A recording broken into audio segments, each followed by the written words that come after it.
Aí, ó. Bom dia. Aí eu falando, eu chamo Isso. aqui, mais. Cadê? Aqui. Aí você vem aqui, ó.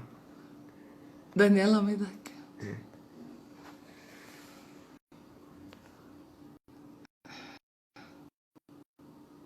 Se não me engano, tem que fazer um pedido para participar da live. O Thales já entrou, ó. Nós estamos testando, gente. A Dani entrou. Oi, Dani. Aí. Quer participar?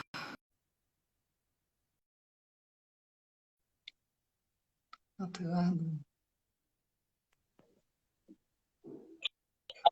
Tu chegou. Oi, Viu? deu certo. Mas nós já estamos quase na hora. Você quer... Deixa assim ou sai e entra de novo para ganhar tempo? Uai, podemos. Vamos entrar aqui como 5 Sai para as entra. 10?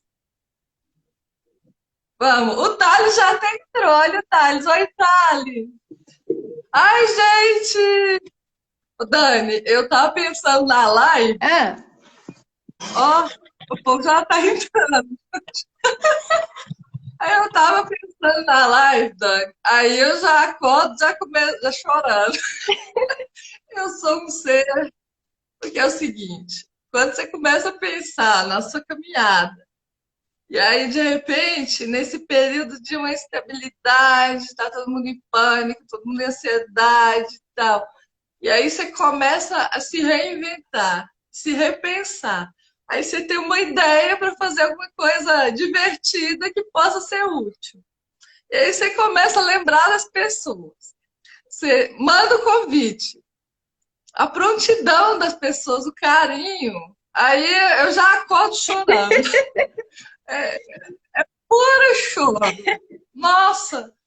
Inclusive pessoas que não me conhecem, Dani, vão participar dessas lives. que legal. Pessoas.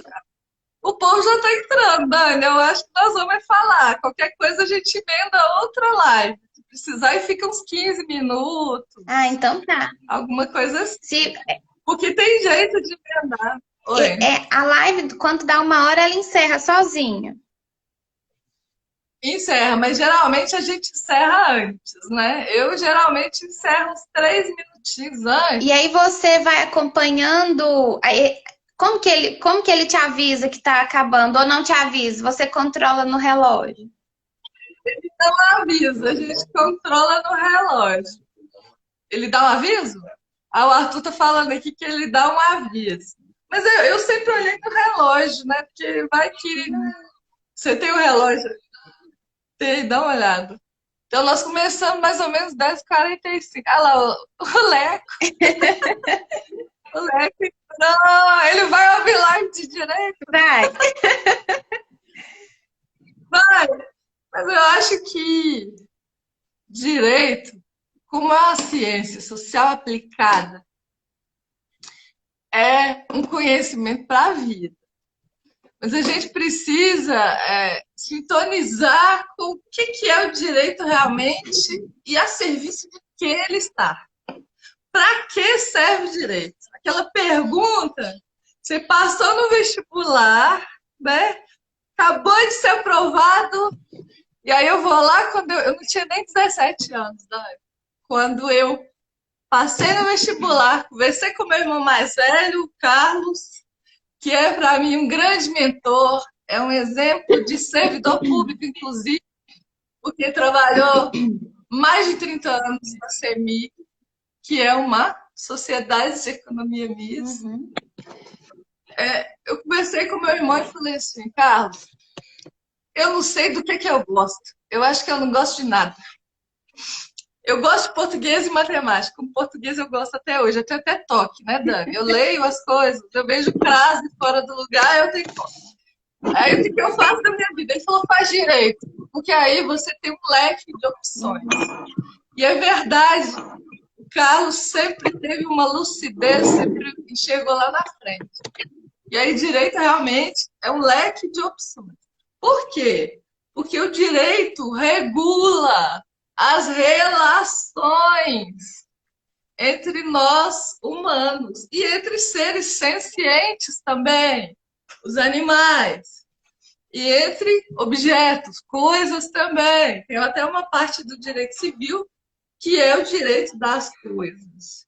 Então, como nós crescemos na vida de relação e o direito regula as relações, olha a importância do direito. E aí, alguém fala, mas eu não gosto de direito, o direito está falido. Como nós somos humanos, todas as nossas emanações refletem o nosso estado de maturidade, a maturação psíquica, social, econômica de uma sociedade. Então, como o direito é criado no exercício da função estatal legislativa e também no exercício da função administrativa, o ato administrativo também é norma. Como o direito é criado por humanos, que somos nós, o nosso grau de maturação como sociedade está impresso, esculpido nas normas. Então, as normas que nós temos refletem nossa maturidade como sociedade. E aí, a proposta de hoje é falar sobre... Eu achei que era verdade material, Dani. Mas dos julgados do TCU, que eu andei dando uma olhada, verdade material é instrumento de realização do interesse. E está muito ligado ao formalismo moderado, né? Acaba que o formalismo moderado se torna instrumento em busca dessa verdade material. Sim, então, verdade material e formalismo moderado são instrumentos de realização do interesse público, que é o interesse da sociedade. Bom, como nós começamos no estilo bem nosso, informal, nós não fizemos as apresentações. Pode ser que um ou mais ou vários não nos conheçam. Pode ser que alguém veja essa live depois. E a minha intenção é exatamente essa. Vou começar me apresentando, vou passar para você e aí nós já começamos falando. Eu sou Shirley, filha do José Antônio da Vera. Eu sou mãe, eu sou esposa, eu sou mãe, eu sou tutora de um senciente, que é o Spife, que é um ser que tem sentimentos, não pode ser objetificado nem pelo direito. Numa separação, por exemplo, os animais precisam ser levados em consideração de uma forma muito, muito cuidadosa. Sou professora, eu leciono há 30 anos, porque eu comecei a trabalhar com 15 anos praticamente, sem registro, mas a atividade já se manifestava no sistema. Então, primeiro a gente pede para pai e mãe, depois serve a vida por meio do trabalho, que é o segundo ciclo da vida, segundo ciclo do amor que Hellinger sistematizou. Então, pelo trabalho eu sirvo a vida. Se você encontrar uma maneira de ter prazer no trabalho, significa que você está no lugar certo. Eu sempre fugi do magistério, mas foi sempre ele que me deu o que eu precisava e quase chorando em cada momento. Então, pelo magistério, na UFO desde 2002, já era professora antes, já fui professora de inglês e já fui professora em colônia de férias. Pelo magistério, eu encontrei a Daniela Almeida Campos, cuja defesa de TCC eu me lembro hoje. A emoção, a alegria, e essa alegria, essa emoção se estendem até hoje, e eu acredito que vão se estender por longos anos ainda. Dani, se apresenta, e aí nós começamos a tratar o tema. Eu sou Daniela Almeida Campos, filha do Arnaldo e da Raquel, esposa do Leandro. Hoje eu sou procuradora aqui do município de Uberlândia, então sou servidora pública. O próprio nome, a força das palavras dizem, né? Estou a serviço do interesse público. E eu tenho muito orgulho da função que eu exerço aqui no município, tenho muito orgulho de ser servidora pública, busco sempre o meu aprimoramento pessoal, porque a palavra diz tudo, estou a serviço, né? Então, quanto mais eu puder me aprimorar para melhor servir ao interesse da sociedade, é essa a minha missão. E quando você diz que quando você encontra felicidade no trabalho, você está no lugar certo, é assim que eu me sinto, Shirley. Porque eu vejo muito sentido no que eu faço, tenho prazer e tenho entusiasmo, que é o que me motiva todos os dias, né? A dar o meu melhor no trabalho. Então, é isso. Isso. O tema. Dani, tem um jeito de afixar o tema aqui. Eu não fiz. E, aliás, eu não coloquei o Instagram público. Eu tinha que ter colocado antes de começar. Mas depois a gente baixa esse vídeo, ou se alguém quiser ver depois também, a gente abre, baixa o vídeo, põe no YouTube. E o objetivo é esse, então. Já que nós estamos nessa primeira temporada da UFO, das atividades acadêmicas remotas emergenciais. Eu queria que você falasse um pouco sobre esse projeto, porque quando você me mandou o convite, eu fiquei muito feliz, empolgada, e eu queria que você falasse um pouquinho sobre esse projeto. Então, a universidade, depois de várias discussões nas instâncias superiores, e as discussões dentro das unidades acadêmicas, a universidade decidiu por implantar essas atividades acadêmicas remotas emergenciais. Já que a conjuntura não nos permite estar juntos fisicamente, que nós possamos continuar movimentando o conhecimento. Os 4 pilares da universidade, geralmente as pessoas falam 3, são 4. Quais são os 4 pilares? Ensino, pesquisa, gestão e extensão. Porque as pessoas geralmente esquecem gestão, mas sem gestão, a instituição não funciona. Ela precisa ser administrada, gerida, ela precisa ser olhada, vista, acolhida.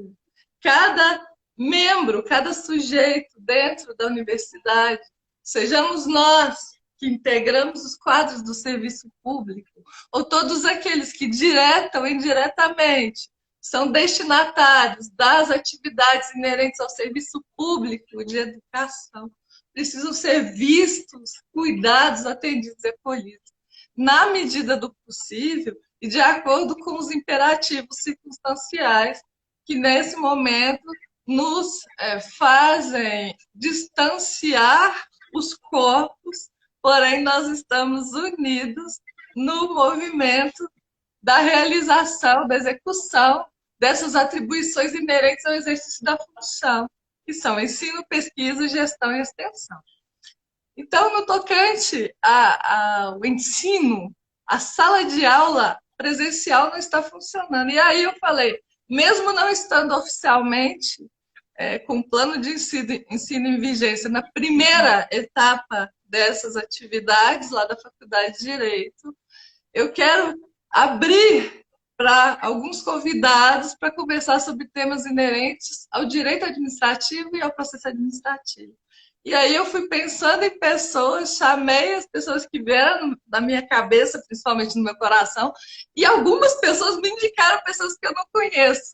E aí eu fiquei muito feliz, porque quando o campo se abre dessa forma, significa que nós estamos alcançando realmente os objetivos, que é expandir, de uma forma a expandir esse movimento de realização de atividades enquanto nós estamos distantes fisicamente.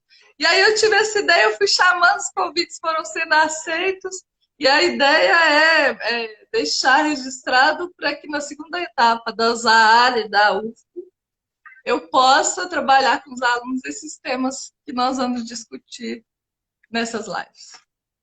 Certo? Muito bom.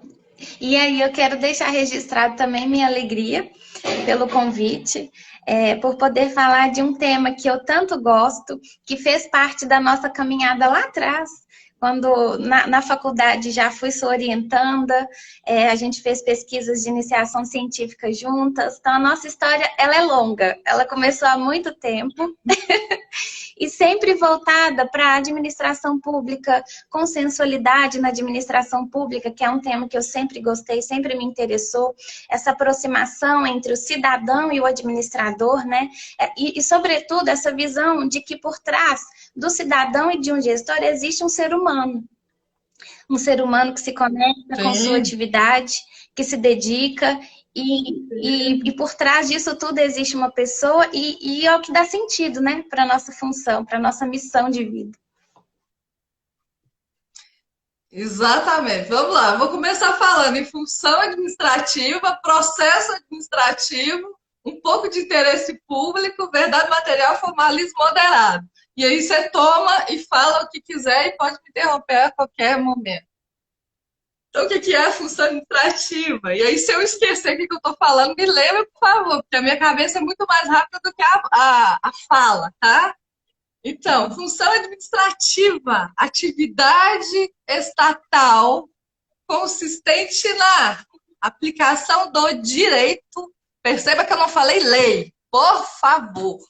Quando alguém me traz uma leitura de algum livro e fala, administrador aplica a lei, o direito é muito mais que lei. Lembrem-se, normas, regra e normas, princípios.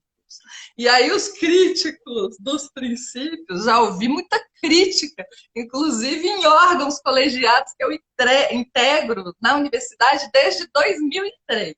Ou seja, nós estamos em 2020, eu sou parte, e aí já emendo outra fala. A pessoa me conta e fala, professora, coitada da senhora, a senhora não exerce.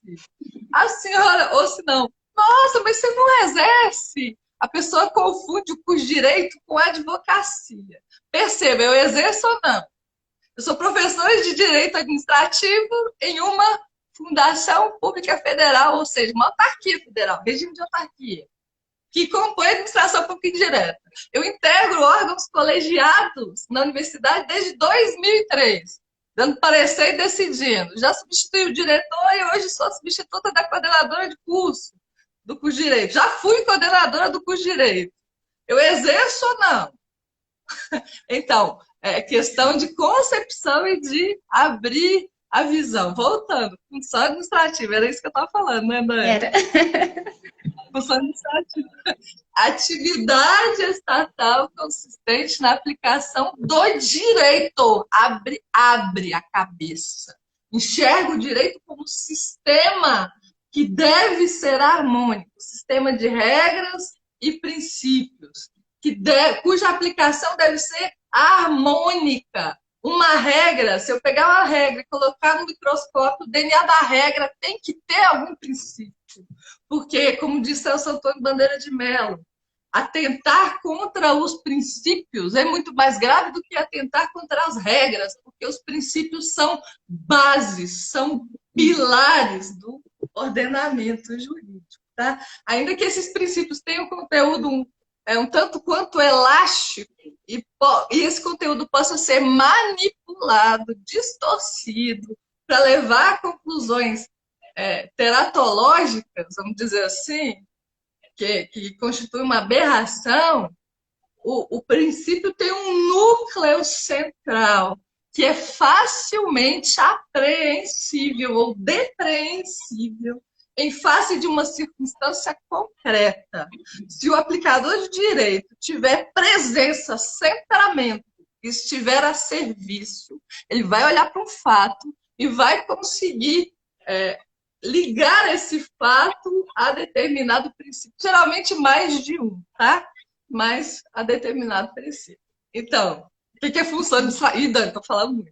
O que é função administrativa? Atividade estatal consistente na aplicação do direito de ofício ou mediante provocação.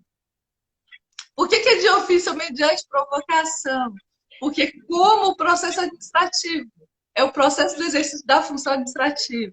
E a função administrativa se exerce por meio do processo administrativo, tudo isso é um núcleo de interesse público que obriga os sujeitos que atuam no processo administrativo a respeitarem o seu objeto. Qual que é o objeto? Maior ou menor grau de interesse público envolvido. Ou seja, nós não estamos aqui de brincadeira.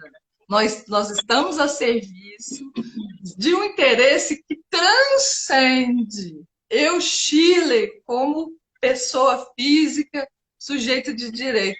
mas que transcende e alcança a coletividade. Tá? E aí você pensa em direitos coletivos, direitos difusos, interesses coletivos, interesses difusos, interesses transindividuais, interesses individuais homogêneos. Estou explicando função administrativa ainda, né? Atividade estatal consistente na aplicação do direito de ofício mediante provocação, a fim de realizar interesse público com relativa definitividade.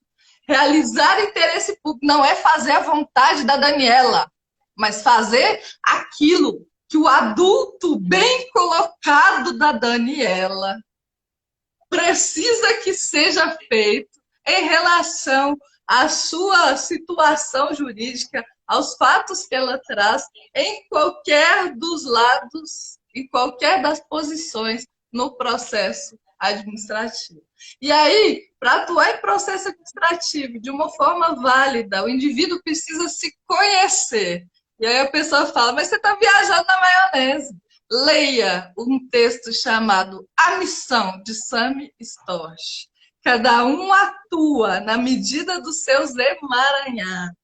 Para eu reconhecer suspeição e impedimento, quanto mais eu me conheça como Shirley, mais eu vou saber que eu não devo atuar em determinados temas. E aí eu consigo dar um exemplo de um tema. Daniela, eu tenho muita dificuldade em decidir sobre aborto e eutanásia. Tá?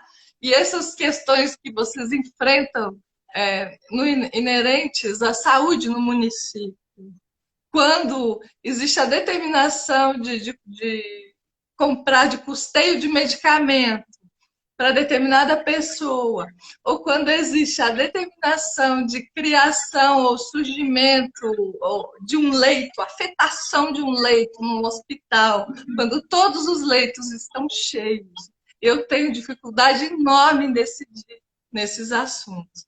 Mas alguém precisa decidir.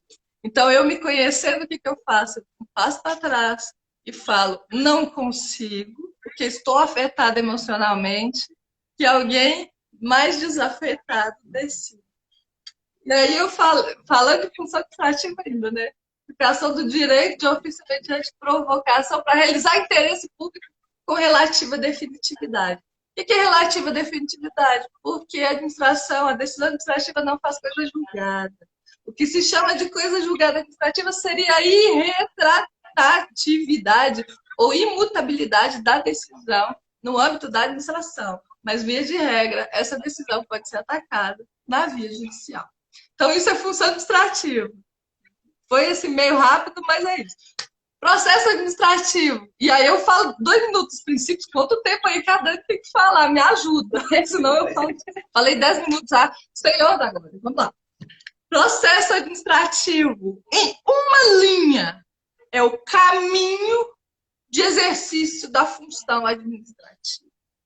É o caminho, é o modus operandi, é o meio de operar, meio de agir inerente ao exercício da função administrativa que eu acabei de conceituar. E quem tiver qualquer dúvida sobre as nossas falas, pode mandar por direct ou para o nosso e-mail, que nós vamos disponibilizar depois no Instagram também. Então, o processo administrativo é isso. Interesse, o que falar dos princípios, Dani? Interesse público, formalismo moderado e verdade material? Para eu passar a palavra? Posso. Fala, se tiver qualquer coisa eu entro no meio, senão eu vou falar demais. Eu tô adorando, assim, o que eu pensei muito, sabe, para falar sobre esses princípios, porque eu hoje estou atuando na diretoria de controle e cobrança, então a gente lida com a questão tributária, né, os tributos municipais e o processo administrativo. Então, para nós, é muito cara a indisponibilidade desse interesse público, né? Mas, para pensar nos princípios, eu busco as origens, eu volto lá atrás e eu me pergunto como que surgiu o direito administrativo, né? De onde saíram esses princípios que são os corolários, é o norte da disciplina do direito administrativo. Quando a gente volta, a gente verifica que o direito administrativo ele nasceu junto com o Estado de Direito. né, que foi a submissão do Estado ao direito, à lei. Isso tudo como uma forma de proteger o cidadão contra os desmandos do Estado. A gente vinha de um período de um Estado absolutista, né? Então, o direito ele surgiu para proteger o cidadão contra os desmandos desse Estado. Por isso que a teoria do direito administrativo, ela nasceu centralizada nos ideais de imperatividade, autoexecutoriedade, ato administrativo como ato de potestade, né? Então, no início, os estudos da disciplina eram muito voltados para o ato administrativo. Aliás, os estudos se centralizavam nas características do ato, na presunção da legitimidade. O que vinha do poder público era praticamente inquestionável. E isso foi mudando. A evolução do direito administrativo, ela acompanha a própria evolução da estrutura do Estado. Então, assim, com o passar do tempo, novas funções foram sendo adquiridas. O Estado, a demanda da coletividade passou a exigir do Estado não mais que ele apenas garantisse a liberdade e a propriedade, mas que ele fizesse mais, né? Que ele fosse provedor dos direitos fundamentais. E aí o humano volta a se colocar nesse centro e o Estado passa a ser um Estado provedor. Cada vez mais as pessoas foram conclamando a participação na decisão do Estado, né? E não mais aceitando tudo que vinha de uma maneira inquestionável. Então, assim, a necessidade de participação também fomentou essa mudança do direito, essa evolução do direito administrativo. Então, a gente sai de um contexto em que o ato administrativo ocupava o centro dos estudos da disciplina e a gente começa a voltar os olhos para a noção de processualidade. E é isso que você falou, processo como legitimador do exercício da função administrativa. Por quê? Porque ali são observados os princípios do contraditório, da ampla defesa, a participação, é o cidadão participando efetivamente da decisão do poder público. Por quê? Porque são decisões que afetam a sua esfera individual de uma maneira direta. Então, a noção de processo, essa evolução do direito administrativo está muito ligada à própria evolução da estrutura de Estado, né? E aí a gente vem e se questiona o que é o interesse público.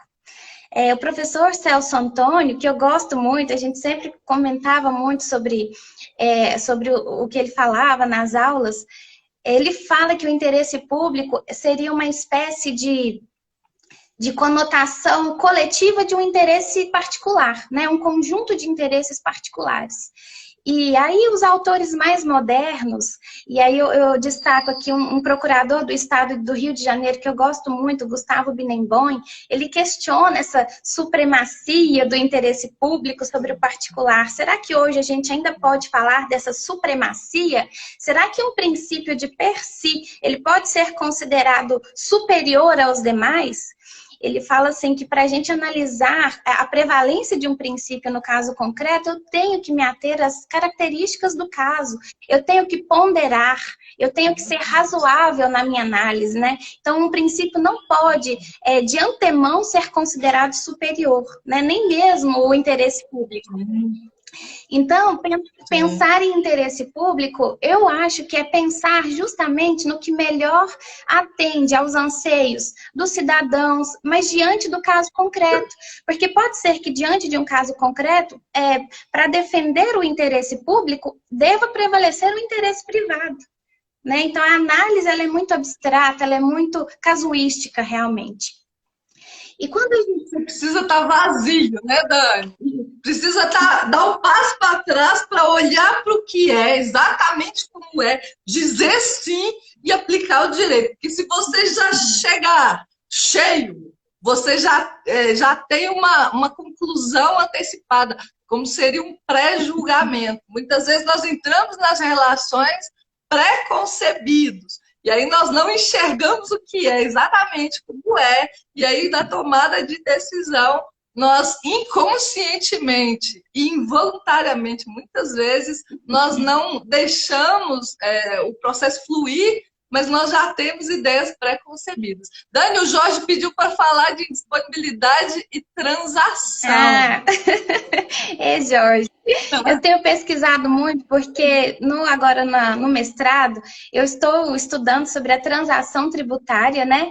Então, assim, eu peguei todo o arcabouço de tudo que a gente já tinha escrito e pensado sobre administração pública concertada, sobre acordos e tento levar esse olhar para o direito tributário. E eu confesso que tem sido um desafio muito grande, porque, como eu comentei, é uma área em que a indisponibilidade do interesse público é muito cara, né?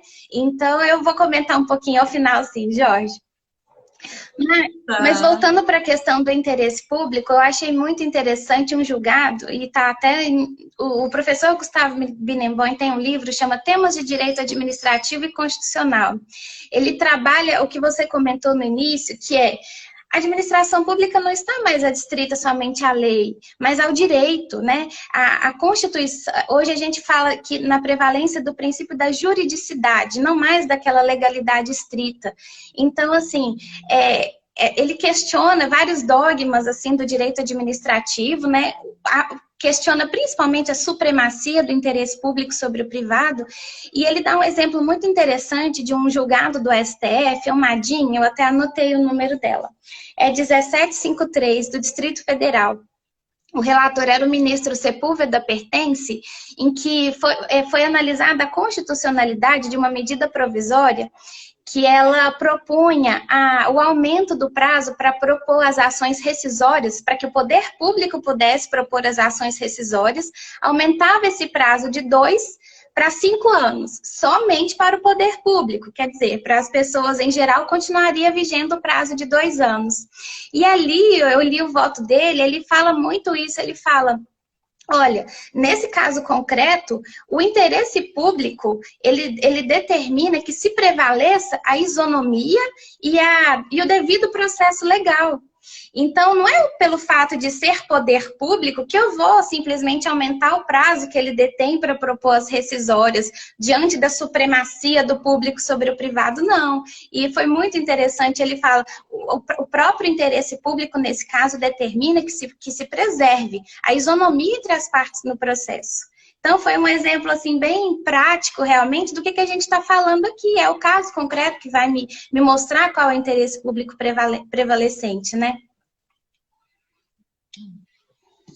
Exatamente. Estou pensando aqui. Aquela noção de função pública que nós falamos no início, de estar a serviço de algo maior do que você mesmo. E aí, quando eu estou na sala de aula, muitas vezes eu falo, existem duas dentro de mim, existem muito mais que duas, mas para fins de direito administrativo, existem duas.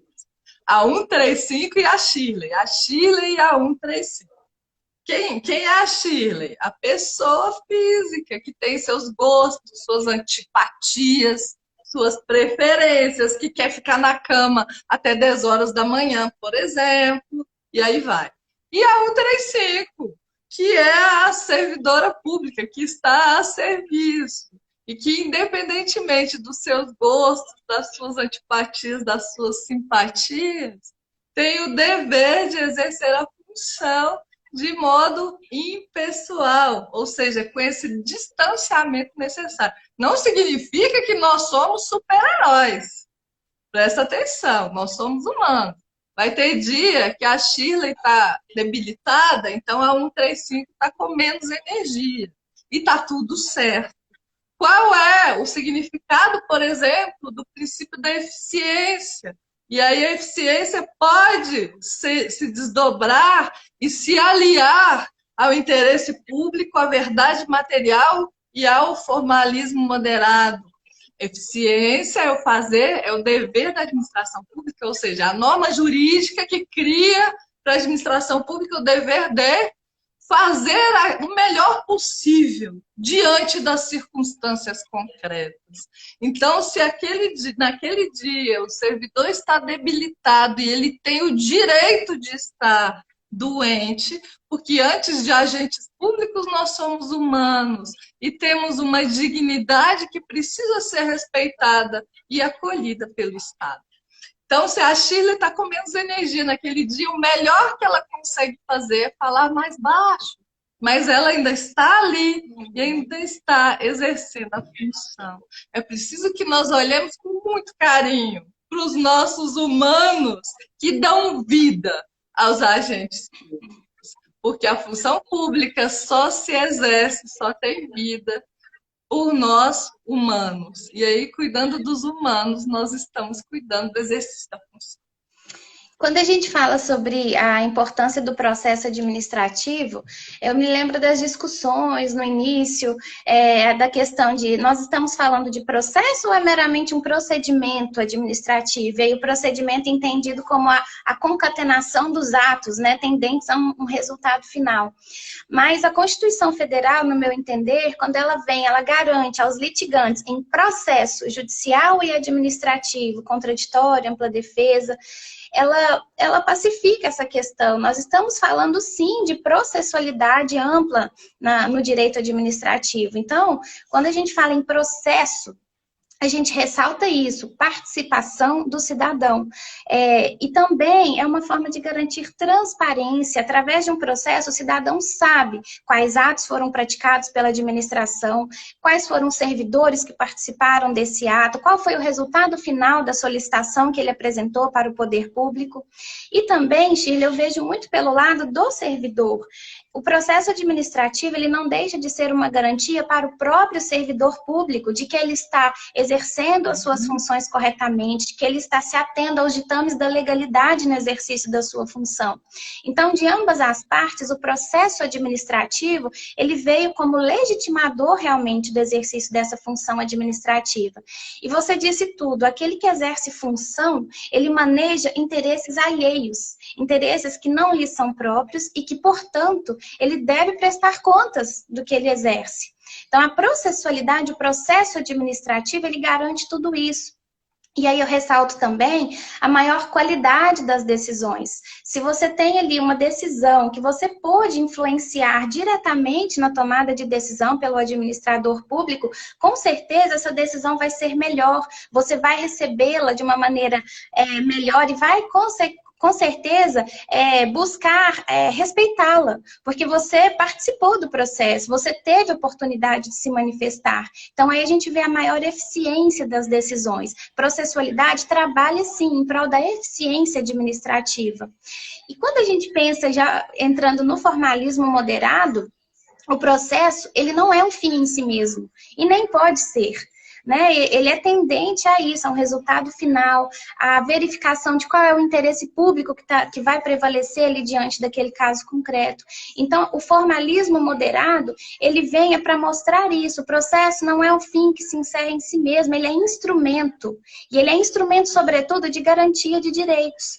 Então, quando a gente fala em formalismo moderado, não estamos falando de informalismo, não é negação de forma. Até porque a forma, ela é importante sim, para garantia da legalidade, inclusive. Mas nós estamos falando de uma visão mais aberta, de uma visão em que o formalismo ele não vai se manter a qualquer custo. Se, diante de um caso, por exemplo, eu puder receber um documento, ainda que fora do prazo, porque aquilo ali vai conduzir à melhor tomada da decisão administrativa, eu devo fazê-lo. E aí eu vou deixar você falar um pouquinho, mas depois eu volto com alguns exemplos na administração pública do município do formalismo moderado. Quando a gente pensa em formalismo, na verdade ele surge com o nome de informalismo ou informalidade, que pode trazer a ideia de permissividade do caos no exercício da função pública.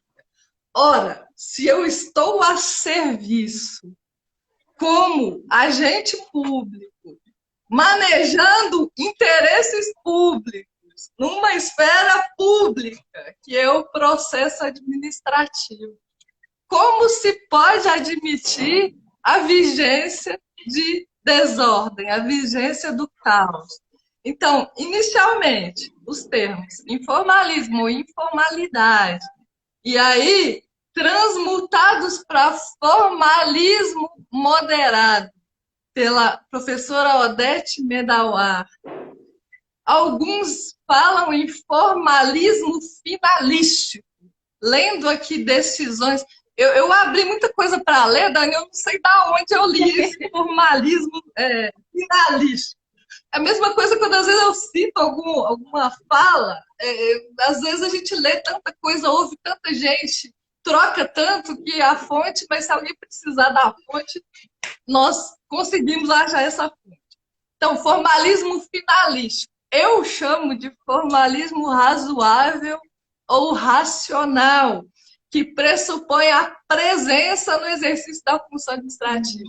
E aí, quando eu falo presença, é aquela fala mesmo de conexão com aqui e agora. Porque se eu estou aqui na live e pensando que eu tenho que fazer funcional com a Carol, ou o que meu filho está fazendo lá embaixo, eu não estou aqui na live. E a melhor forma, a forma mais eficiente de tomada de decisão pressupõe presença.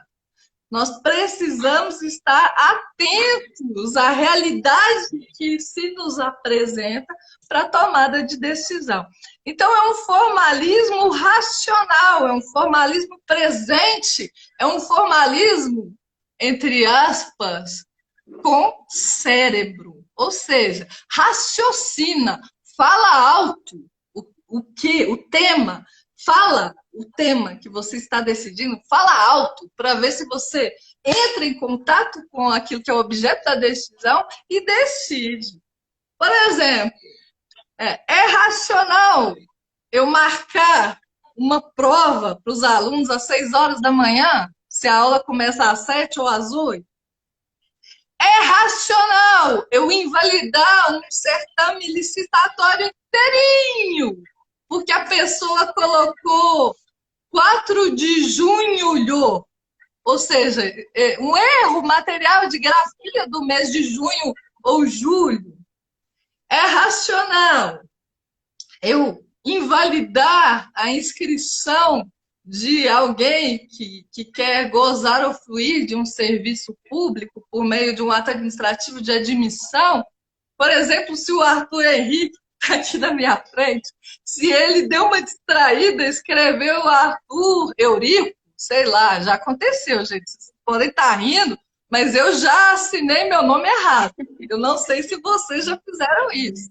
Mas se eu assinar meu nome errado numa licitação, é muito fácil verificar minha identidade. Eu sou servidora pública, imagina, eu sou servidora pública federal, é muito fácil verificar. Então, formalismo moderado é a concepção, a aplicação da forma com razoabilidade, com racionalidade, com presença, em nome de vários princípios, entre eles o interesse público que se apresenta nesse momento como segurança jurídica. O que é segurança jurídica? É um movimento do ordenamento em manter tudo aquilo que puder ser mantido e levar as relações a um termo, a um fim, para que os humanos envolvidos tenham um pouquinho de paz, porque a incerteza é um dos maiores geradores de angústia no sistema. Então, formalismo moderado é isso, atuar com razão, lembrando que a forma é instrumento, não é fim em si mesma, e que, trazendo aquelas falas francesas da instrumentalidade das formas da teoria do processo, pas de nullité sans griffe, ou seja, não se decreta nulidade se não houver prejuízo. Numa citação, numa intimação, o procurador do interessado no processo administrativo aparece, comparece e fala, não fui intimado, mas ele compareceu. Então, essa falha foi automaticamente suprida pela própria comunicação. Se eu deveria ter mandado um e-mail, por exemplo, ou um documento físico escrito, mas eu mandei um WhatsApp, uma mensagem pelo WhatsApp, e o ato processual foi realizado com eficiência, para que invalidar? É preciso ter presença e preservar os instrumentos, os atos, o tempo e as pessoas envolvidas no processo administrativo. Isso é razoabilidade, é custo-benefício e é eficiência. Falei sobre formalismo moderado. O que mais que é para falar, Dani? Bom, Falta 15 minutos? Falta 15 minutos então, só. será que...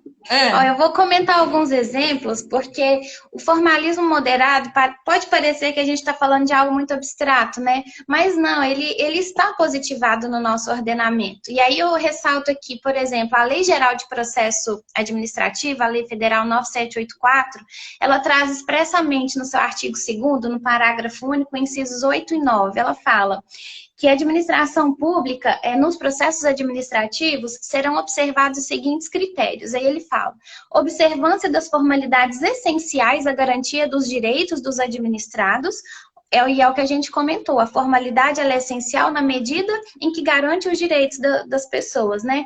E ele fala em adoção de formas simples, suficientes para proporcionar o adequado grau de certeza, segurança e respeito ao direito dos administrados.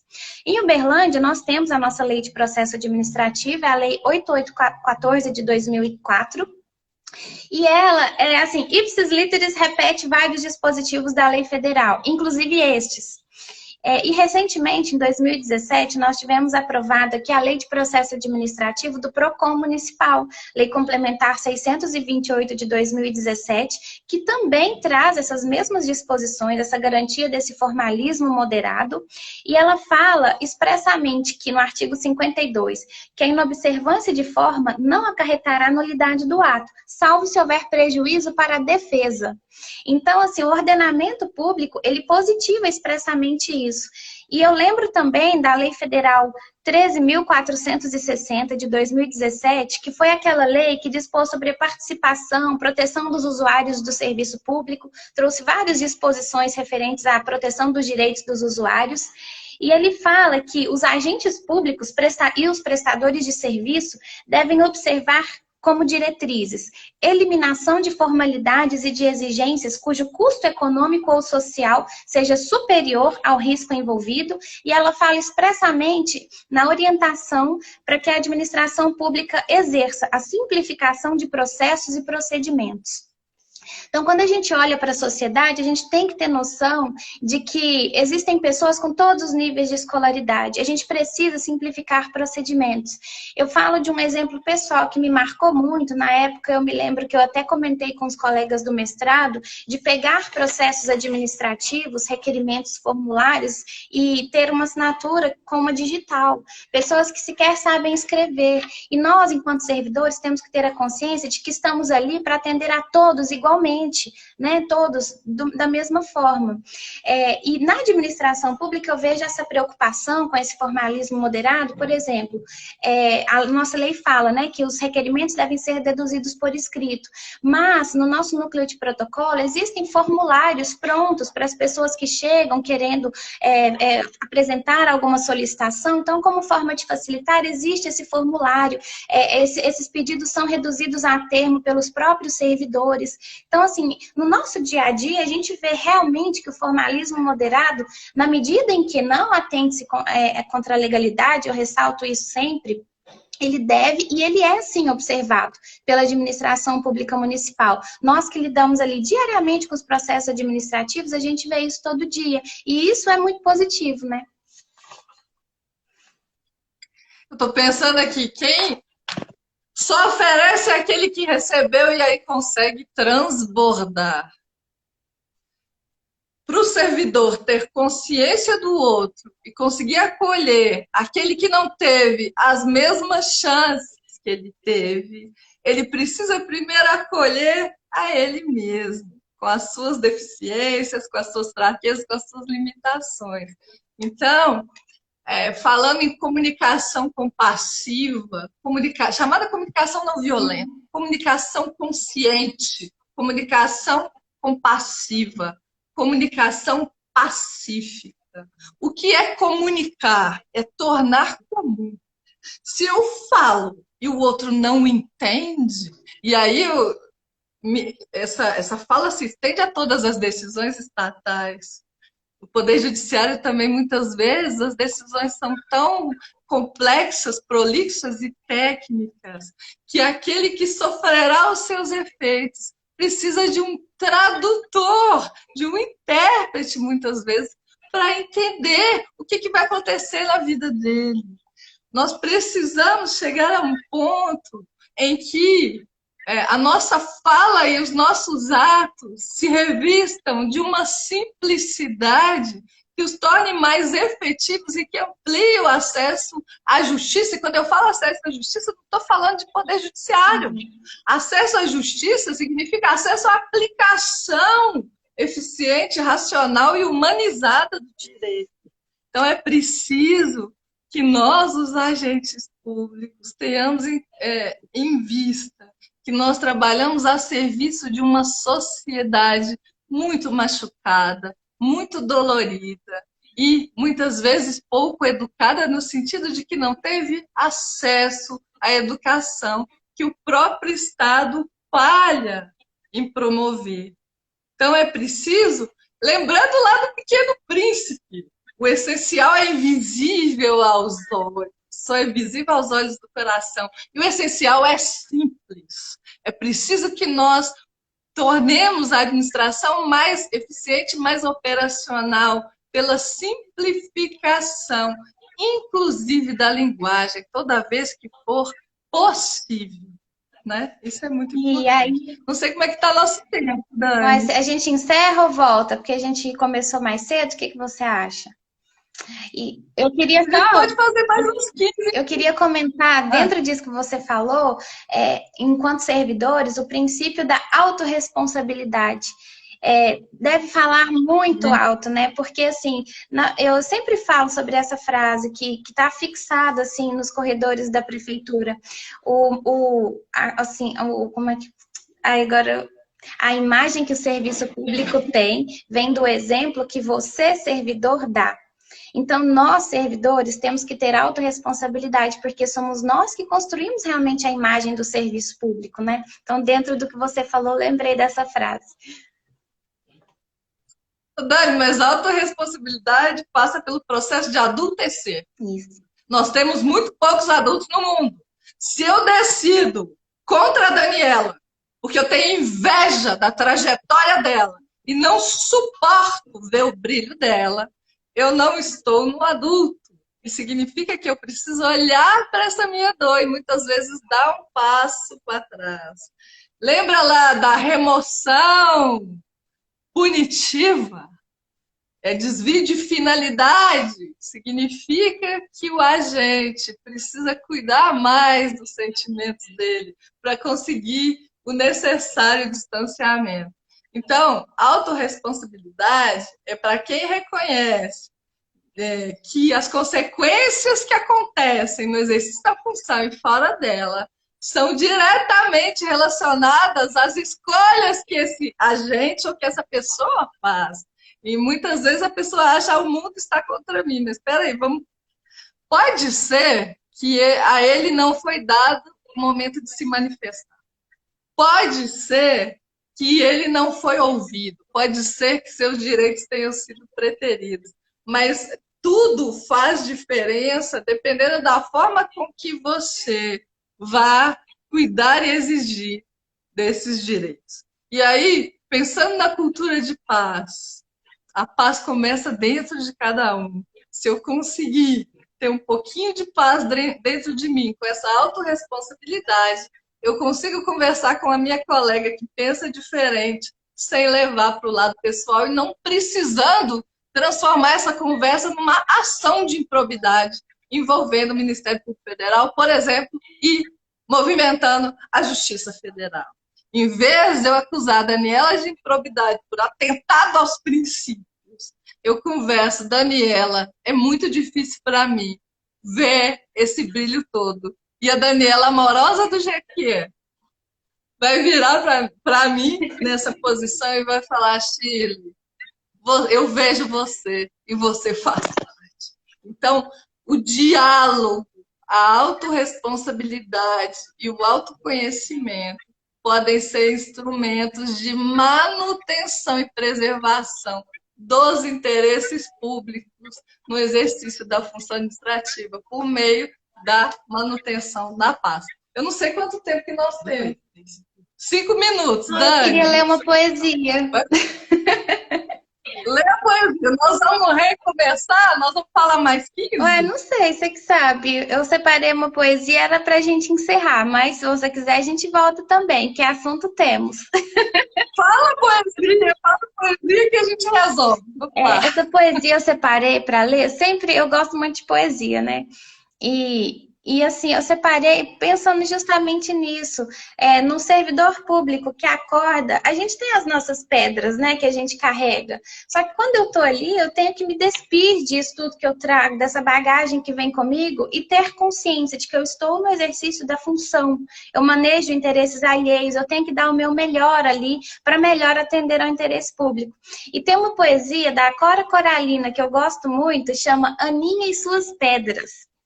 Ela fala o seguinte: não te deixes destruir, ajuntando novas pedras e construindo novos poemas. Recria tua vida, sempre, sempre. Remove pedras e planta roseiras e faz doces. Recomeça. Faz de tua vida mesquinha um poema e viverás no coração dos jovens e na memória das gerações que hão de vir. Esta fonte é para uso de todos os sedentos. Toma a tua parte. Venha a estas páginas e não entrave seu uso aos que têm sede. Então, esse finalzinho, quando ele fala, não entraves o uso ao que tem sede, Shirley, eu queria, era assim, te parabenizar e agradecer, porque o que você está fazendo, você tem, assim, tanto conhecimento, é uma forma de você oferecer isso. E nós que somos servidores e recebemos tanto do Estado, temos o dever de compartilhar, né?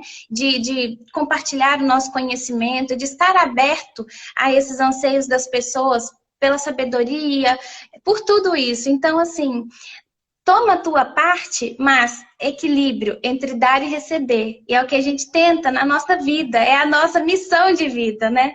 Então, é uma forma de te agradecer, um projeto muito lindo. Fiquei muito honrada de ser a primeira convidada para abrir os trabalhos desse projeto. Então, é isso. A Aninha, nós com nossas pedras sempre, né? Não vamos nos despir das pedras, mas que a gente possa exercer e dar o melhor de nós, todos os dias das nossas vidas. É difícil falar alguma coisa, mas o mantra nunca foi fácil, mas sempre será possível. Por quê? Com o coração e o intelecto ligados a serviço da vida e a serviço da função pública, é possível caminhar com mais leveza, ainda que a conjuntura seja tão desafiante.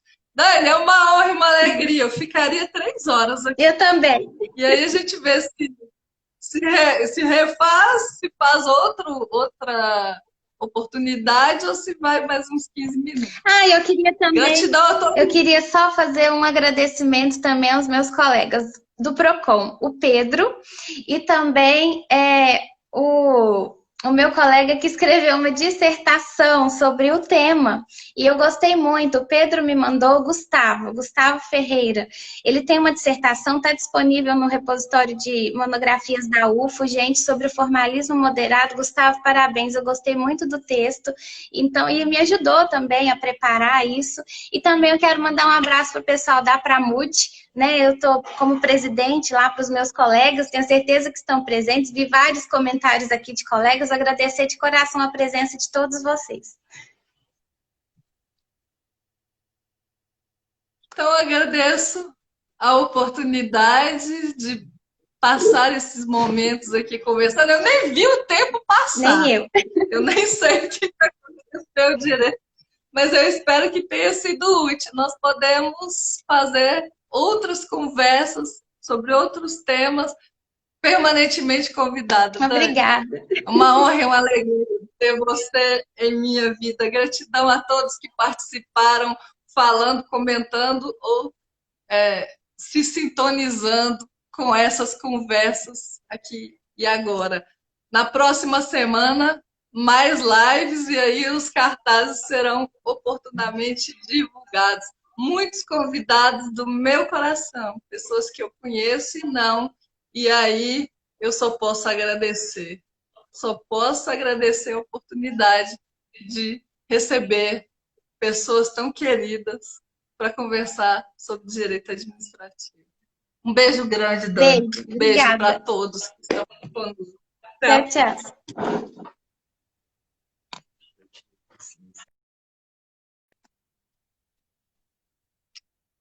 Encerrar o vídeo.